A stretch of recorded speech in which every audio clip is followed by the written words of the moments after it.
So it's a beautiful day here in southern Oregon. I'm on my way to the Kalmiopsis Wilderness, a peak called Pearsoll Peak, just west of the town of Selma. A little bit of a drive to get there from where I am here. Just taking I-5 over to Grants Pass, and then Highway 199 down over to the Selma area. Alright, filling up with fuel here in Grants Pass. I just topped it off. It sucked because there was a lady over there who needed her car jump started, and of course this was the one time where I brought the other car that doesn't have the cables. But oh well, hopefully she'll get help soon enough. Alright, so we're coming upon the edge of the fog here, about 10 miles from my turnoff onto the Illinois River Road.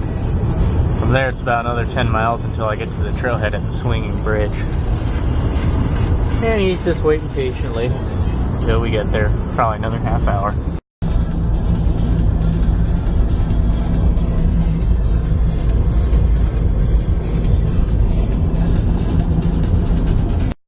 Alright, we're at the trailhead. Got a long way to go from here. And directly below there's a suspension bridge that we have to cross called the Swinging Bridge. Crosses the Illinois River. And then from there we take a tangle of trails and roads high up until we get to the snow. So it's gonna be a long day. Just about ready to go. Are you ready, Canadle? Are you ready? Alright. He's totally ready. Alright, so we're at the suspension bridge known as Swinging Bridge. Goes over the Illinois River, which is pretty high from the recent rains that we've had. I'm gonna carry him, and then we'll go from here across this bridge, which actually does sway more up and down the more weight you put on it and jump around. So now we're on the other side, and so it begins. This is our lowest point here at about 1,000 feet, and we have to climb all the way up to 5,000 if I make it. The reason we had to take the suspension bridge was because the current bridge over the Illinois River, which is what the road's on, that is all underwater at the current moment. So, well, ready or not, here we go. I've gone maybe 3 miles up so far. You can see Pearsoll Peak. It's all snow covered. The fog is starting to break up. Looks pretty lovely right when you're on the edge of it. And it's just been this continuous rocky trail all the way up. But we're getting there. A little bit breezy here at Chetco Pass. Took a long time to get here. There's some more snow-capped mountains looking southwest. And I'm here at the remains of an old vehicle. Been here probably half a century. Old dates and stuff, 1995. So, having a little bit of food to eat, and then I gotta meander up that way. The red rocks are starting to become more prominent up here. A lot more peridotite. So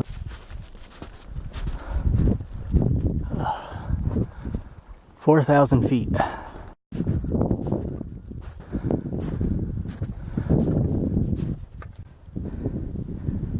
What kind of grasshopper are you? It's obviously frozen from the snow. Really interesting. The rocks up here are also pretty spectacular. It's like a serpentine chrysotile on some sort of a black matrix. Very crystalline. Alright, we are almost at the top. I can see the fire lookout. Just this cornice ridge to go, and then I'm going to climb up all that red rock. Already to the west there I can see the ocean. Blends in well with the horizon. You can even hear some frogs. There's a nearby log directly below. And I guess a little lake or something down below, and it's not frozen or anything.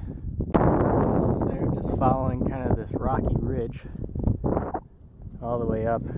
It's nice because there's no snow on here. It's a little pulling through. We are at the top of Pearsoll Peak. It is 5,098 feet above sea level. Houses a fire lookout over on its east summit. But if we do a little bit of zooming in, we'll start west where we can actually see on the horizon the Pacific Ocean. I don't know how well it's turning out. It's really bright up here. I actually don't know most of these peaks in the area, but they hover around the 3,000 to 5,000 foot range. This is actually the second highest point within the Kalmiopsis area. That's the highest right there, Brandy Peak, 5,200 feet or so. And as we go further north, the mountains get a little bit lower. Not as much snow, although in the very distance you can see the Cascade Range. That right there, the snow tip, is Diamond Peak, which I think it's gotten blurry. You can also see, if it's even in view, Mount Bailey and Mount Thielsen, as well as a bunch of peaks that form the rim of Crater Lake. And if I just move in view and out from where the lookout tower is, you can see the top of Mount McLaughlin. Nice, pristine, conical shape. Siskiyou Mountains kind of hover in that area. And you can barely see the tip of Mount Shasta.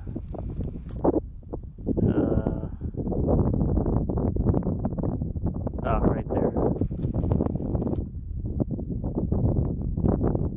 That's Mount Shasta at 14,000 feet. Highest peak in the vicinity. And then looking south into California, apart from these foreground mountains, which are still in Oregon, you can see some of the higher Klamath Mountains. That's Preston Peak right there.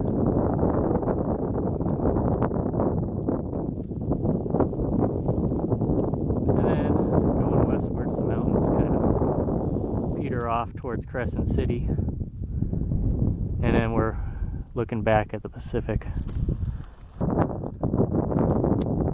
So Canadal, the Maltese, managed to do a 4,000 foot climb clear from all the way down there,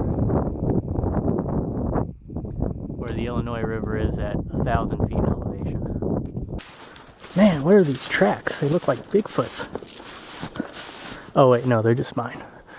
Yeah, we're just coming down the old road here.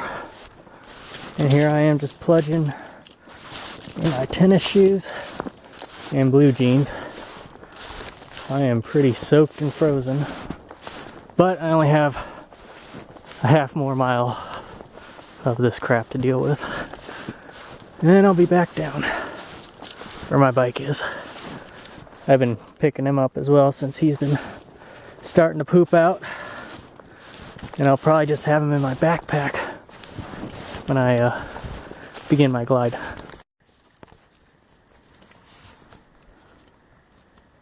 You can really hear those frogs, if it shows up in the audio. This part here looks like it was salvaged from the 2002 Biscuit fire. One of the few parts. Although some of these trees, like the ones next to me here, look like they got burned. Back at Chetco Pass, right at the old vehicle. Well, there's a little bit of sunlight left. I'm going to try and make it to a little pond no more than a quarter-mile away, I hope. It's in the opposite direction, but there's Darlingtonias, which are a kind of carnivorous plant. Common throughout the Klamath Mountains here, but not found anywhere else, but they're over in that bog. I came to the little pond here where all the Darlingtonias are. And it's these plants right here. They're also known as cobra lilies. They have that appearance. Basically, it attracts, it has some sort of scent to it that attracts flies and small insects, and they crawl basically underneath the plant here, and there's like a sticky substance in there to where they can't get out, and then the plant can consume the insect. And that's what all of these are here in this field. This was right next to the Darlingtonia site, which is right behind. Cool little mining apparatus, I'm assuming. And it's probably not going to be moving anywhere. It's a lot of hunk of metal here. Back at Chetco Pass for a third time. And I am just about to embark on the funnest thing ever. I make sure that he is completely secured within his backpack here. I'm going to have him riding caboose. This part doesn't open unless you're from behind me. Fortunately, it doesn't open from the outside. This is what I always look forward to. After a long day of bringing my bike up, I get to enjoy a nice glide down. Though occasionally, especially on this trail, there's a lot of logs and creeks I have to negotiate. And of course, he's just sitting in back, making sure he doesn't move. I might have to get off for this one. This is like the only not so steep part where I feel safe to record, otherwise it's pretty rocky and has a significant grade otherwise. But here I still have another 2,000 feet to go down before I reach the Illinois River at the swinging bridge. And up here, it's just marvelous. Should be in the back there. Alright, this part's getting rocky, better shut off. Oh, I just crossed this stream. This one sucked earlier and it still sucks. Oh, check it out. It's a banana slug. Although he saw me and he instantly curled up. Oh, he's poking out now. Alright, back at the stairwell for the swinging bridge here at the Illinois River. Gotta cross all these beached logs. This is kind of the real pain here, and then I have to reclimb back up about 200 feet because my car is parked at the upper lot. Ugh, never did 30 steps look so difficult, especially hauling this up. So we're midway on the swinging bridge here. It's a 60-foot or so drop into the Illinois River, and yes, like I said earlier, the bridge does sway. Yeah, we were way up there, even higher actually. Just about at the car. Check out all these bugs. Like flying ants. Alright, we are back at the car. Are you ready, Canadle? No, he's not that excited now. Well, that was a good trip. Definitely something that I don't think many people do, at least with this style. I was afraid that bridge was going to get burnt down while we were on the other side, in which case we would have been screwed. But no, it was still there. Coming back. Now it's about 100 feet below us. Popular diving site in the summertime. Sometimes there will be a rope attached to the bridge and people swing off. Well, time to head on home.